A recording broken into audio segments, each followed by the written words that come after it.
Smiles, everyone. Smiles. And prepare yourself for... Show me the money! Ladies and gentlemen, the radio broadcast experience designed to keep your wallet in top condition. It's Talkin' Money with Jeff Tarbell. Talkin' money. Talkin' money. More money, more money, more money.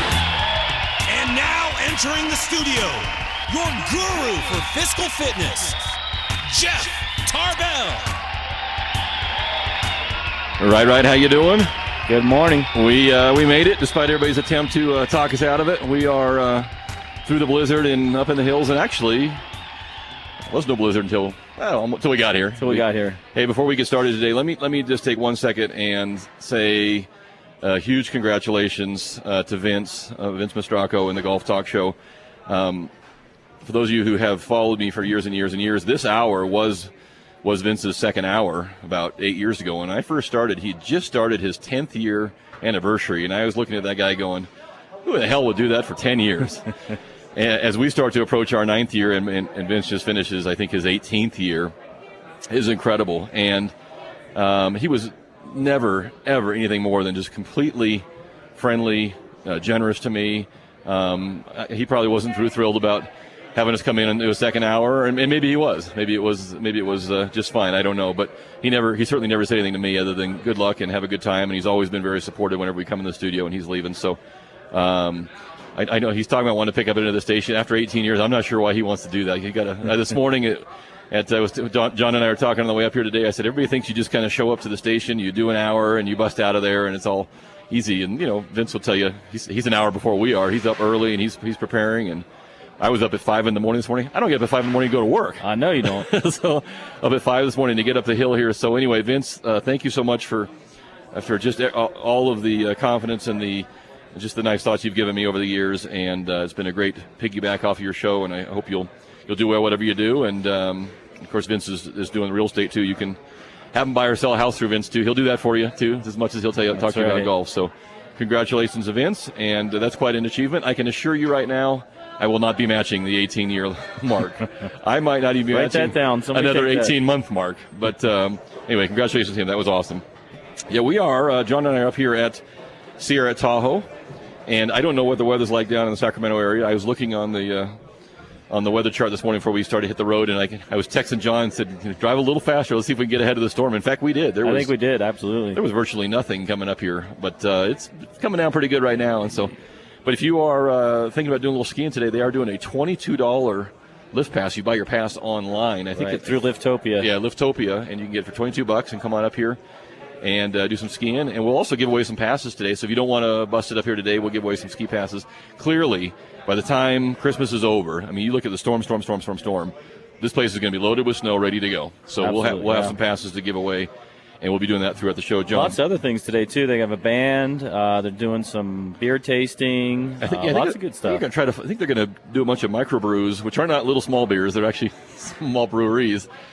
And see if they can pick one to stick with for the rest of the season up here. So that'll be fun. If you're in the area, you're coming and you're looking for us, we're up here actually in the pub. And we're actually inside. Usually last year we were outside. We're in the red light zone. Yeah, we are in the hooker zone here. So it looks like something in the red light district. But anyway, we're up on the stage in the pub, so come on up and say hi if you are in the area and are willing to do so. A couple fun things we did this week. So what day was that?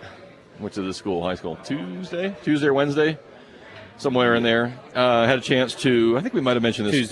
Tuesday, might have mentioned this a couple weeks ago.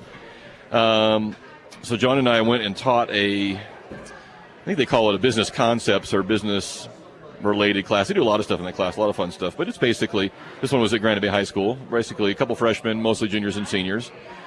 And we teach a little bit of I don't want to call it a mortgage class because it's not really a mortgage class, but we do make kids go through the process of what it would take to buy a home. But it's really a kind of a life lesson class about credit and about things that happen to you and what it takes to, quite frankly, for the kids in Granite Bay, many of them, not all of them, but many of them have no concept of what it takes to live in their own neighborhood. I mean, the amount of money it takes to earn to live in the houses they live in and drive the cars that they drive and their parents, so it's a little bit eye-opening. But we started out the class by handing each student an IOU for $218,000, something in that neighborhood. I think I talked about this a couple weeks ago. So we made each student sign an IOU to the federal government for $218,000. And let me tell you how that went over. First off, they thought we were kidding. Oh, what? Why? Yeah. Huh? Second, then they realized we weren't kidding. That was really the amount of money that each individual under 18 years of age in this country owes. That's their portion of the federal tax debt if we divide it amongst the kids. And when they figured out that that was really the amount of money that each child each kid owns in this country, they were not real happy. And that number's going up for each kid, $54 a day, which is $19,000 a year. Yep. So when they actually grasped what we were trying to get across, and they actually understood that that is a tab that is owed by the youth of this country, they were almost dead silent. Unbelievable that they owe that kind of money. So if you are looking to run for office and you want to run on the platform of lesser spending, I would probably say concentrate on everybody under 20 years old and maybe start by giving them an IOU for $218,000 because it worked. I got their attention. They got now, they're going to forget about it tomorrow, but when they hear it again and they talk about fiscal cliffs and they talk about increasing debt and trillions of dollars, I don't know what $1.19 trillion or $1.9 trillion. I don't know what that looks like. I'll be honest with you, I have no idea how much money that is. But I do know how much $218,000 per person is. That's a lot of dough per person, per kid under 18 years old. So I thought the class was a success. I've had people ask me and email me during the week, would you come to our school, or how do we get you to do that at our school? And I've even got guys that work for me that are going to probably teach some of the same classes down the road. That's kind of why John came. He's going to try to maybe do that on his own down the line. But if your high school is interested in doing that, you can certainly send us an email at jeff@jefftarbell.com. I'd be more than happy to come out to your class. I have done it at junior highs. I've done it at big weekend events where different things. So it is fun and it is very enlightening. So we had a good time doing it, and I would do that all the time if I could. I mean, it was just definitely educated a few people. Just a blast. So enough of that. I did see some fun stories in here and some things that make me go, I did see that. Apparently we made it through yesterday. Right. So, and unlike, not only is it not 1,200 degrees out, it's about 20-something degrees out right now. So apparently the Mayans were just off just a bit, but I'm willing to give them credit. You could be off a few days. Did you see the comparison between the Mayan logo and the Oreo cookie? No. Oh, I got to show that to you. It's the same thing? Almost identical. The Oreo cookie is a spin-off of the Mayan logo? The Mayans had their own logo, like their own team? I don't know what like the Mayan football team? The Mayans are down 2-0 this week to the even the Mayans could beat the Raiders, I think. They won last week, though, I think. Who? The Raiders. Did they play? It was a bye week last week. Okay. Yeah, you're off just a bit. I thought this was funny. So check this out, John. This is what does this bottom picture look like to you? I know there's a red light here, but it's hard to see. What does that look like to you? A giant corrugated something. Yeah, drain pipe. It almost looks like. Yeah. Monster. So but look at the top picture there. That's the inside of that pipe. Wow. Yeah, so this is the... they were... Yes. That's crazy. These are the doomsdayers. This is awesome. This guy, Ron Hubbard, who's, he's smarter than we are. He's making money off the Mayans, like the Oreo people are, too. We got to start thinking... We just got to start thinking. There you go. That would be a phenomenal start. That'll just hurt my head and make me have to get up earlier, so I'm not going to do that. But Ron Hubbard, this is a guy out of the Wall Street Journal, is building underground backyard bunkers, complete with sofa, TV, 5 beds, and an escape hatch. And his sales have been off the charts. But Ron was afraid that yesterday, business might have come crashing down. But he is check this out. He's getting $100,000. Wow. To put basically what is one big-ass drain pipe in your backyard. He buries it, and he puts in some carpet, some wood flooring, and a couch and a TV. I'll take 2. First of all, I might actually have enough land right now, other than the fact that would be full of water if it was in my backyard. So you'd have to seal it. It's like a guest quarter. And this is, you start reading this article, and this is true. I mean, these guys were selling $100,000, these bunkers built on your own property or somewhere else. But I mean, even like Costco and Walmart, everybody else is getting into these, freeze-dried food package kits, and they're selling. What did they say here? It was a year's supply of shelf-stable food for one person at either Costco or Walmart was anywhere between $1,000 to $3,100. For how much time? For 1 year for one person. So that's enough food for 1 year for one per state food, I guess, shelf-ready food, which is basically, I don't know about you, but I could get a boatload of mac and cheese boxes. How are you going to do the milk, though? That's the hard. I guess you have to get the dried milk. Somewhere or another, you got to get the cheesy stuff to stir. But I get a lot of mac and cheese for $3,000. Maybe some Denny Moore. I wouldn't want to be in that. I want to be locked in that tube after a year's worth of Denny Moore stew. That doesn't even sound like fun. Anywho, so if you were in that business, and I hope you made all your money up until yesterday, but you know what? Somebody else is going to predict the end of the world. So just pace yourself. It keeps coming. Pace yourself.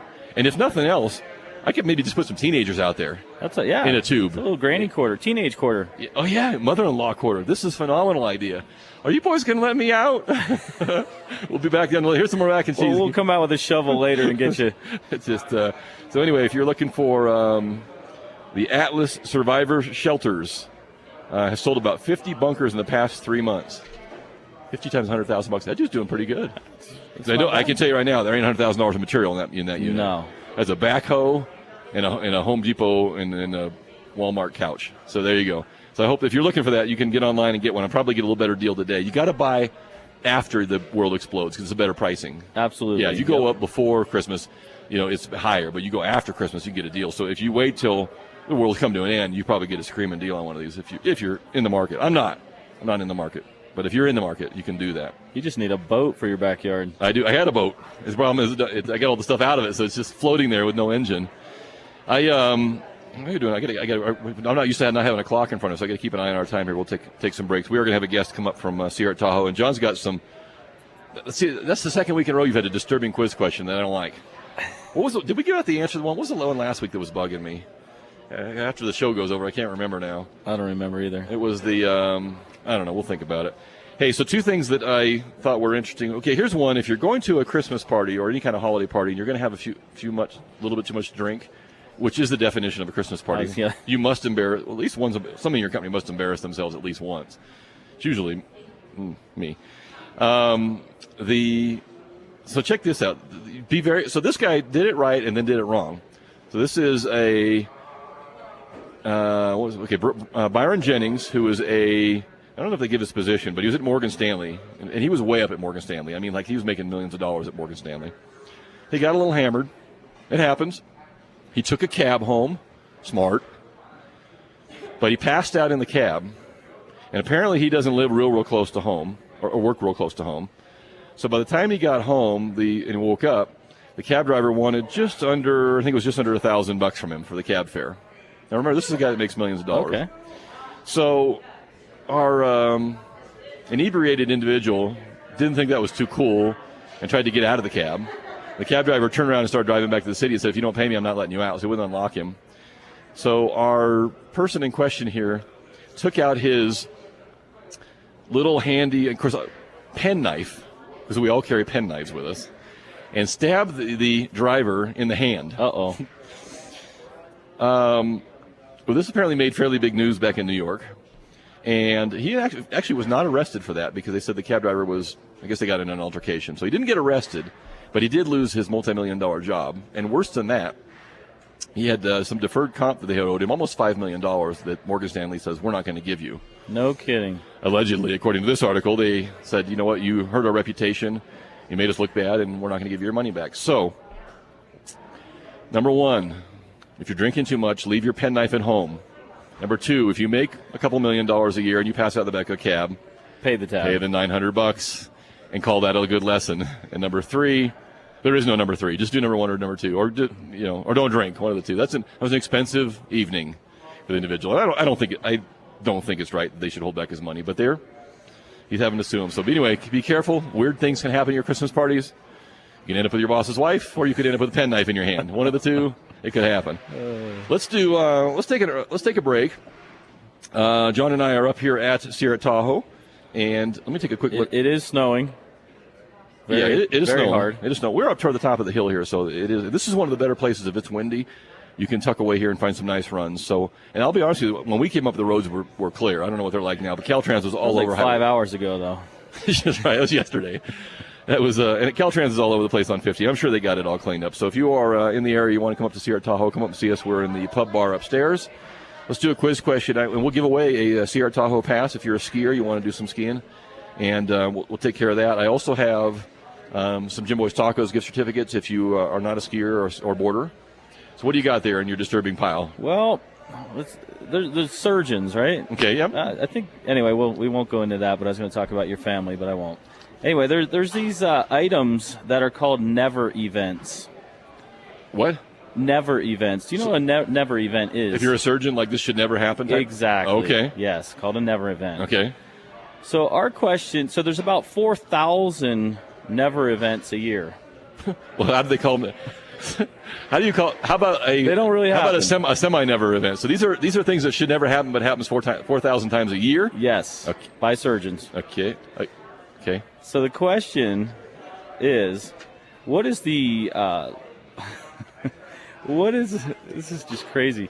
What is the biggest never event that usually happens? The most common. The most common. And it's like on the list was like 50. We got about 4. This is about just shy of 50%. Okay, so this is the biggest never event that never happens 4,000 times a year or whatever their survey time was. Which is about 2,000 times. Okay. 339-1140, 1-800-920-1140. You can text us at 441140. Nate can read us some of the text also. Also, I want to throw another text question for you. We'll win a giveaway prize there too. John brought this up because you were coming up here today. What is the gift of 2012? What is the must-have Christmas gift for this year? I can't think of one, and he didn't think of one. What is it you got to have, or what is it you have to buy for somebody this year for 2012? You can text us that at 441140. I'll have Nate read those to me, and we'll pick a winner from that too. So, what never happens 50% of the time, 2,000 times a year in surgery, and what is the must-have gift of 2012? 339-1140, 1-800-920-1140. You can text us at 441140. This is Talkin' Money. My name is Jeff Tarbell. That's John Fodorero. We're going to take a quick break. And we're inside. Come on up, Sierra Tahoe. We don't actually have to have any hot chocolate sitting here, but it is actually gorgeous. Actually, they're having a hot chocolate day today here, too. Where's ours? You know, we got to ask Leslie. Yeah, okay, we got to ask Leslie. We're going to take a quick break. We'll be right back, Jack.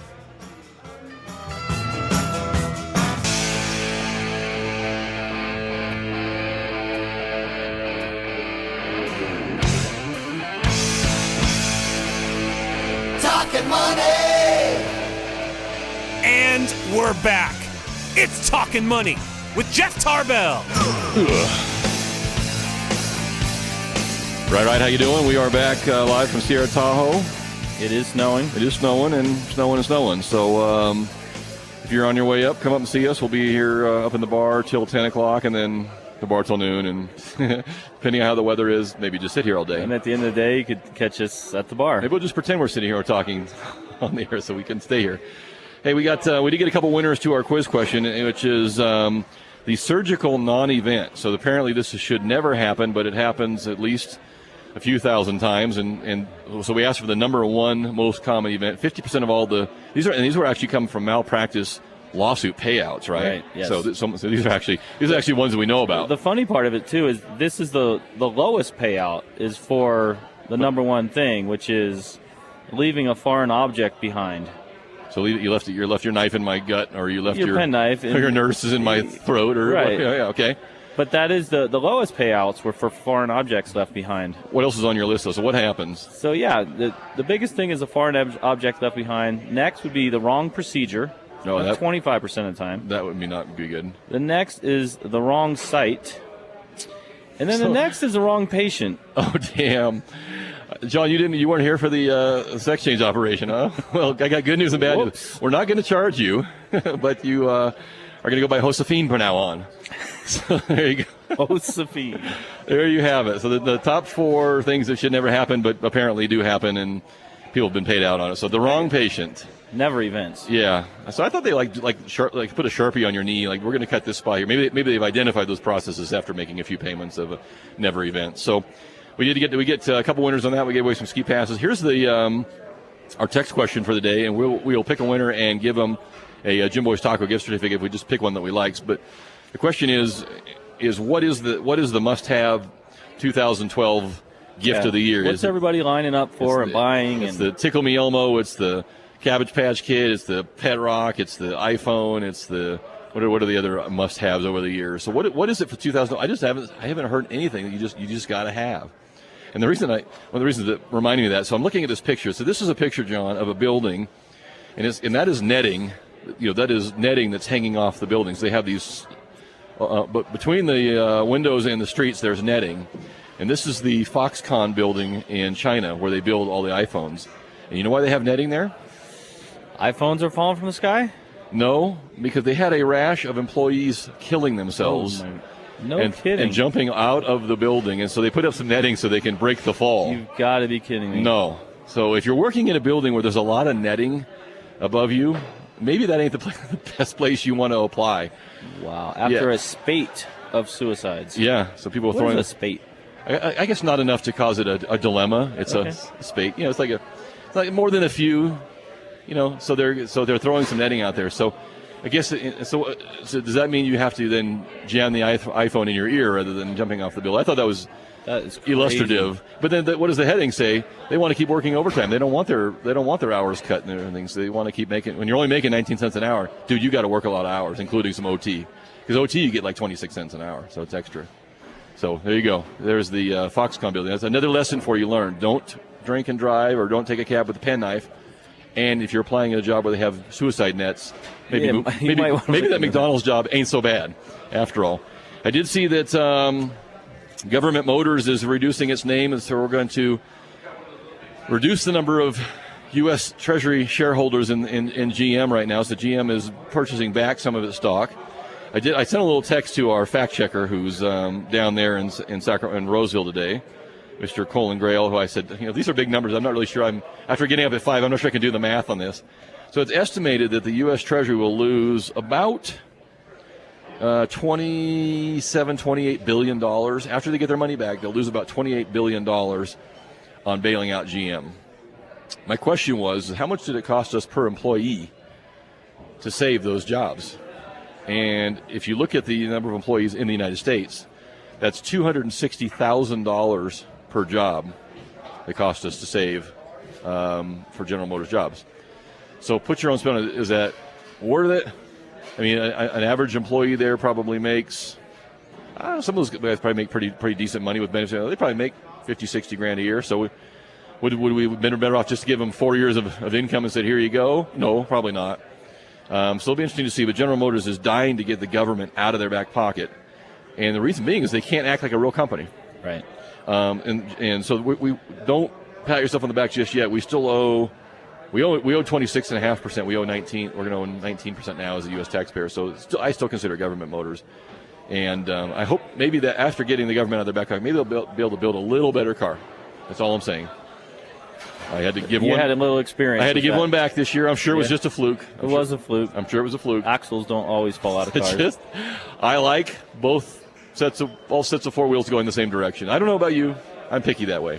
Unless you're on a motorcycle, in which case 2 is fine, but 2 is not so good when it's just the back ones. But I digress. But anyway, the U.S. taxpayers working their way out of General Motors at a small cost of $260,000 per job saved. So have at it there, folks. Yes. What do you got? What have you been looking at there? Anything? People are skiing in from the parking lot. Well, the parking lot is not exactly. Well, you can pay and park here. I know, but they have skis on their feet. I know. They're coming across the parking lot with their skis on. Yeah, it's better than walking. I apparently put the skins on. I think we got about 3-4 inches since we got here. Easy. Yeah, easy. It is coming down nice here today, and it's going to let up a little bit this afternoon. Tomorrow will probably be off the chart.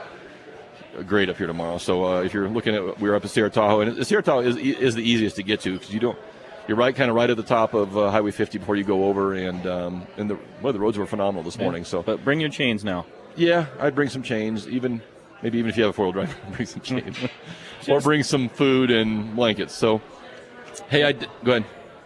Oh, you're gonna read that. I was gonna say in a donut, but in who? That's dumb. Okay. We got a couple of Wall Street little business news that I want to bring up this week, and then we'll take another little break. So one of them interests me and one of them irritates me. The one that irritates me the most is the whole PG&E thing. So PG&E, after a series of, I don't even know whether you call it mistakes, errors, tragedies. I mean, the San Bruno one was a tragedy, but I mean, where do you say, okay, that was an accident versus that was someone just didn't do their job? And I am not making any inclination either way. I have no idea how how pipelines blow up and whether they should have known or whether the supplier did something wrong, or I don't know what happened, or it was just an accident. I don't know. But I do know that if it was your business and my business and we injured somebody, killed somebody, did something that was wrong, John and I would probably be fired to begin with. Our companies would probably have to pay out a bunch of money or maybe even close, because that's what happens in the real world when companies screw up real bad. They go out of business. And there'd be lawsuits and blah, blah, blah, which is going to happen here in PG&E. In PG&E's world, I have yet to hear of anybody who's been fired over there was an explosion in Rancho Cordova. There was a monster inferno in San Bruno. And there's been other little issues that have gone on. And when was the last time you heard that, you know what, the guy who's in charge of X, whatever X should be, is now working in this place with the suicide nets on it. And, oh, by the way, we're going to make the PG&E pay a monster fine. And, by the way, there's going to be some penalties. No, I haven't heard of that. I'm sure. I mean, there's going to be some lawsuits. So what does PG&E do? They go to the state of California and they ask for a raise. We want to raise more money from the utility payers so we can go out and fix more stuff. Okay. Oh, by the way, we probably need to raise some money because we're going to get our rear end suit here pretty quick from the San Bruno. That's a different story. I'm sure it goes all in the same pot. But where was the money? First of all, where's the pain for, if you're a PG&E stockholder, your company, your stock should be down in value. Because if you were a General Motors stockholder, and General Motors took the government back, many of them, the value went to zero. Some of them, people lost their monies entirely. But if a company screws up real bad, and you're a stockholder in that company, you should lose some money. Maybe you should lose the company. And where have we heard about PG&E stockholders, not getting any more dividends? And where's the money been going that they've been making over the last few years? This should have been reinvested in their supply chain and in their materials. This just irritates me. That okay, so where's the lesson learned? Where does someone get their hands slapped? Where does someone lose their job? Where's someone going to have some financial pain? And so now we're going to go to all the rate holders and say, okay, well, we're going to increase your bills a little bit. Well, it's only going to be like 88 cents to $1 a month. Well, you know what? Okay, had you guys been doing all the right things and we were still not catching up and we're a PG&E rate holder and we want to be safe and things, that's fine. But you guys have been, I'm sure, paying dividends and doing things, and your money's been going everywhere other than back into the kitty. And now you want to come to me as a PG&E customer and make me pay the bill. It just irritates me. Isn't that what happens everywhere, though? Well, government, everywhere. I mean, it's like the same thing. Raise money, or cut spending. I guess you could say, where was the penalty to the homeowners that walked, and where was the penalty to the people that overbought? And other than they did lose their house, I mean, there was some penalty to them. Some of them put some money down and lost it. But yeah, I mean, and the government certainly is in the Santa Claus business right now. Nobody should ever have any bad experiences, and nobody should ever lose, and nobody should ever be upset about anything. But I don't know. It just, and maybe I'm totally wrong. Maybe there's someone who works at PG&E or knows more on the inside than I do, which would be very easy to do. But from an outsider's perspective, someone who's a PG&E customer, and I'm glad to be a PG&E customer. I was on propane when I bought my house. I went on to PG&E. I did it on purpose. I mean, I want to be on PG&E. But I'm talking about from just a pure business standpoint, where was the lesson learned? Who lost their job? How do we predict that doesn't happen again? And where's the financial penalty to whoever should be penalized? You just go out and ask for more money. People are getting sick of that. I don't get it. So I could be wrong. If I am, you can jump in, 339-1140, 1-800-920-1140, or you can text me at 44-1140, straighten me out. We do have to take another break. When I come back, we're going to interview somebody from Sierra real quick too, but I do think this is interesting. I think the days of Wall Street, and I don't mean business on Wall Street, I mean actually Wall Street, business being on Wall Street in New York City, I think those days are numbered. In fact, the New York Stock Exchange was just purchased by a group in Atlanta. So the days of actually seeing a trading floor and actual activity going on Wall Street may be over. In fact, didn't you read they were going to maybe just convert it to like just going to be like a walk-through museum style thing. This is where, and pretty soon your kids, your grandkids may never ever see that trading floor, that kind of frenzy of thing. What's Wall Street? Wall Street is over the airways computer now, right? Yeah, it's click, trade, and instant trade. So that's interesting, but the actual Wall Street may be a thing of the past. So let's get another quiz question out. 339-1140, 1-800-920-1140. You can text me at 44-1140. So as we're driving up this morning, we're going through the woods to Grandma's house here at Sierra Tahoe.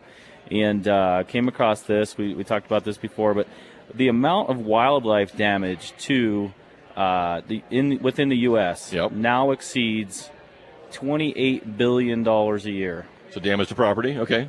The question here for Sierra at Tahoe Passes is going to be, what is the dollar amount of deer vehicle crashes?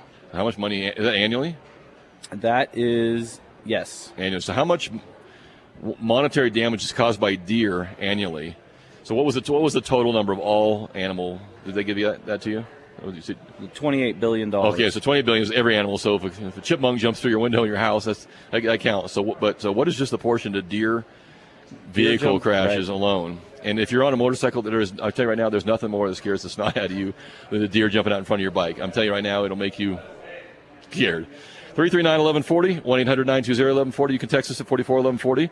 And we'll just take the one that's closest to it. We'll take two winners, one off the text and one off the phone line. Roughly, how much do deer causing damage to vehicles every single year? This is Talkin' Money. My name is Jeff Tarbell. That's John Fodorero. We are up at Sierra at Tahoe. We're going to take a quick break and come back for our final segment of the day. Yeah, we've been up for 4.5 hours, and we're only on the air for 35 minutes. It's almost time to go. This ain't right, man. This ain't right. We'll take a quick break. We'll be right back, Jack.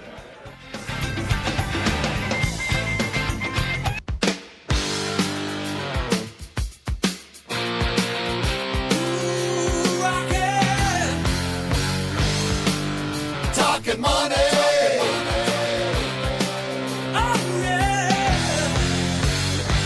And here we go again. It's Talkin' Money with Jeff Tarbell.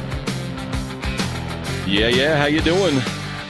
We are squirreled away in the. Actually, we're on the. I think people were expecting us to get up and jam, John.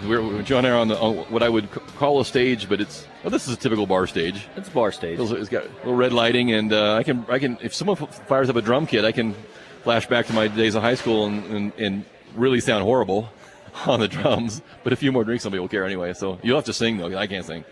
So, la la la. Yeah, never mind. We'll just be instrumental only. So, hey, we did get actually two winners to our quiz question, which is out of the roughly, did you say $48 billion overall? $28 billion. $28 billion. And just think about that. Just crop damage from animals. Not crop damage, but just wildlife damage to property, $28 billion a year. But the deer, the number one cause, and that was how much per year roughly? $1.5 billion from deer vehicle crashes alone. Yeah, it doesn't do good for the deer either, but that's a lot of money. $1.5 billion in deer. Everybody's going to get those little, and how come they don't make cars with those? Maybe they don't work. But you can buy those little whistle things that you see on cars. How come they don't just come with those in there? But maybe they just drive all the dogs crazy in your neighborhood. Right. Anyway, $1.5 billion worth of damage from the deer. So we had two winners that got that right. We surprisingly didn't get anybody yet on the what is the must-have gift of 2012 on the text line. I think maybe people don't want to take both hands off the wheel and text. Maybe I don't have to go shopping this year. There is no gift to do. So I will bring this up a little bit. I'm going to save some of our real estate stuff. I did see, I'll talk about that next week. I saw that the Ritz-Carlton and North Star got sold. Oh. Yeah. This is the way you got to be the second or third guy in, because that building, if you've ever been in the Ritz-Carlton and North Star, it is one of the most beautiful buildings. But it gives me the chills of what it would cost to build that. But these people bought this for a steal, so we'll talk about that next week and what they're going to do. So here we are. New Year's Eve is 8 days away, 9 days away. What days? So, 8 days. 8 days away. The Senate and the House have gone home for the holidays, and there is no budget deal. So as it stands right now, there will be some sort of a cataclysmic tax increase, spending decrease. It will happen. It happens by law on the first day of the month. And here's the question is how long is it going to last? Now, there's some interesting thoughts. Most people think it won't last more than 3 days. They did a survey at Princeton University and said if it happens more than 3 weeks, they guarantee we'll be back in a fairly severe recession from it. The article here says that Obama and the House probably were trying to come up with a very broad-based effort to come up with a plan that doesn't involve any spending cuts. Let's just come up with some kind of a tax plan. And here's what's not advertised a lot. We got here to the fiscal cliff because it was 4 years ago, or maybe a little bit longer. Maybe it was 4 years ago. They agreed. They all agreed on one thing. If we can't come up with a budget and a way to get ourselves on track, then we're going to force ourselves to go on track. And in 4 years, they have not come up with a budget. I don't even mean one that doesn't balance. They haven't done one. They just pushed it along. So here we are, and it just makes me sick when they say, well, let's just push this off one more year. Let's just push it one more year. We'll resolve it next year. You didn't resolve it in the last 4 years. The reason you're here is because none of you can act like adults. And you know you can make tough decisions, and you don't want to make a decision what has to be made. So we're here, and now we're forced. I think we have to go over the cliff. I think we have to show our 18-year-olds what the bill looks like to them. We have to write an IOU for $218,000. We have to shock people into the reality of, okay, this is in the real world, to break even, this is how much we got to collect from you, and we're all going to pay it, myself included. I am not happy about that. And this is how much we have to cut our spending just to get even. And that is going to be painful for everybody. But at least maybe it'll show everybody, holy cow, this is how far off we are. This is the kind of trauma that's going to cause to get us back in order. You got to be kidding me. Yeah, that's what it's going to take. I don't know any other way to do it. No. I mean, there's just no other way. Nobody wants to talk reality with the U.S. taxpayer, and nobody wants to deal with the realities that are in place. So here we are, and we're going to go over the cliff for 3 days. And you can put these headphones on. We'll give them that mic. Go ahead and turn that up, John. Steve is showing up. Steve, how you doing? Good. Good to see you. Steve's going to come in. So we'll talk about some more of this, because the next time we're on this show will be the day before it happens. So we have one more week, and if the legislator's not in session, I don't know how they're going to do it. But we'll talk about this some more. How are you doing? Good. How are you guys doing? Nice. So you were you already up here? I was. It's beautiful outside. It is snowing. It is snowing, which is great. We couldn't ask for anything more. Definitely opening up as much terrain as possible here as we go along. So it's a great day. Makes for a great weekend of holiday skiing. Oh, I'm so thrilled for I'm so thrilled for the industry, because we started out really good, like before Thanksgiving, started getting a little bit of snow, and then it got really warm, and I thought, oh no, here we go again. And it's such an industry that you can't, for the most part, you can't create your own product. You need it to come in. I mean, even if you're making snow, it's got to be cold, and if you're making snow, that goes a little ways, but you got to have this. And if you're the communications director. If you miss this next 2 weeks for your industry, you miss a lot. Absolutely. And at this time, we had the same amount of snowfall this time in April last year. Yeah, I know. So last year was definitely, a bit of an anomaly, and it wasn't what we were used to, but we made it work. I remember sitting out on the deck with you guys last year in a t-shirt. That's right. Exactly. So definitely different conditions up here today, but we're extremely excited. This is on par. We average 480 inches of snowfall a year. So we definitely get the snow. Last year, it just didn't come. And as you mentioned, financially, when you look across the board, snowfall is directly related to the income of the ski industry. So, a good snowfall year directly correlates to that. And I know that maybe you're thinking, well, these big ski resorts, they have all kinds of money. But when John and I showed up here this morning, this entire room was filled with individuals who are here to teach skiing, and they're teaching skiing and teaching boarding, and they're working the ski patrol, and their livelihood depends on this weather and you showing up and coming up here on these big weekends. And they were thrilled to be here this morning. Okay, definitely. Finally, we look like we're off to a regular season. And a lot of these people, they work seasonally. I mean, that's what they teach skiing. And if there isn't a season, man, they don't have much going on. And South Lake Tahoe is a town that depends on tourism. Luckily we have the lake, so the summers always tend to be pretty good to us. But, in the winter, we definitely rely on the snowfall and rely on that to make our living. So we've got a couple minutes for the end of the show. What do we need to know about what's happening at Sierra this year? We have talked about today a little bit. The band's going to be here, and they're going to do the microbrew stuff. So we've talked a little bit about today, the $22 tickets if you buy them online and get up here. That's awesome. Exactly. I mean, Sierra, value is definitely one of the big things up here at Sierra Tahoe Resort, and we are really focused on getting people out on the mountain. It's definitely not the cheapest thing to do out there. So, we offer the $39 Learn to Ski and Ride package, which is an incredible deal if you've never been on the snow. You book it online. It is an online offer, but you book it online, 2.5-hour lesson.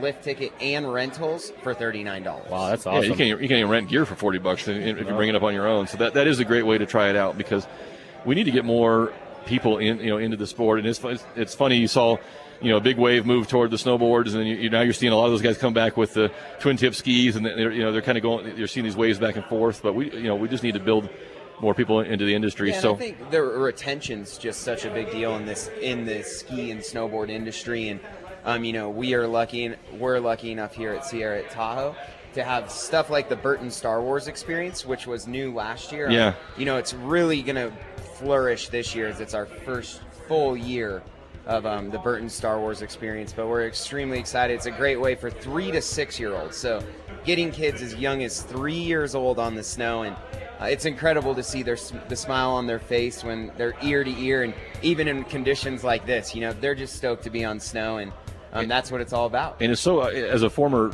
snow ski instructor and water ski instructor, it's so critical if you can get your kids away from you and into professional instruction early on. They learn the right way. You don't get frustrated with them. They have a great time. Believe me, they'll cry a little bit at first. They're 3 to 6. Yeah. But they'll live, and then when they come back, they're going to want to do it again. And it is so much easier if you can do it. Let somebody else do it, because you know what? An instructor will let your kid put it out there a little bit. You'll let them fall down, and you'll be running over there. That's the way you got to do it. So we're up here at Sierra Tahoe. Give the website out again if they want to take that class. Yeah, check out the website, sierratahoe.com. We also post daily information and condition updates on our Facebook page, facebook.com/Sierra at Tahoe.